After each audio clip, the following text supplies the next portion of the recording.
If you've never crocheted before and you're not sure how to hang on to your yarn, here are 2 different ways of holding your yarn for you to try. The idea here is to hold your yarn in such a way that you can continuously make your crochet stitches.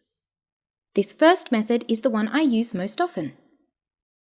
Wind the yarn through your fingers like so. Let me show you that again.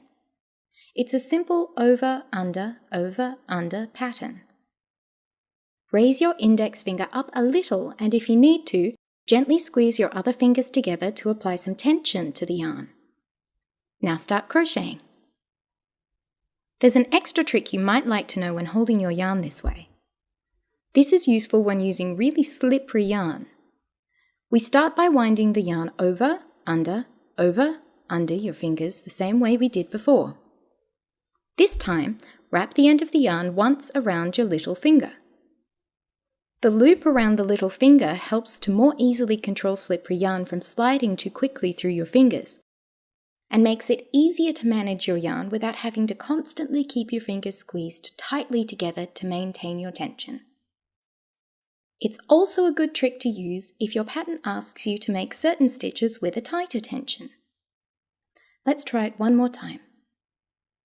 Over, under, and if you have slippery yarn or need a tighter tension, wrap the yarn around your little finger. The second way of holding your yarn is to let it run over the top of your index finger and underneath the rest of your fingers. Just as you do in the first method shown, raise your index finger up a little. This makes a guide so that you are able to smoothly pick up the yarn and manipulate it with your hook. Your middle finger and thumb are still used to hold the crochet stitch while you are working it. You use your other fingers to create the right amount of tension so that you can keep continuously feeding more yarn through to your hook. Again, just as you did in the first method, if you have a really slippery yarn, you might like to wind the wool around your little finger to help keep your tension even. I don't use this method very often as I find it makes my fingers stiff and sore. Other people I know who crochet say that this method allows them to crochet much faster and that the first way I demonstrated to hold your yarn makes their fingers hurt.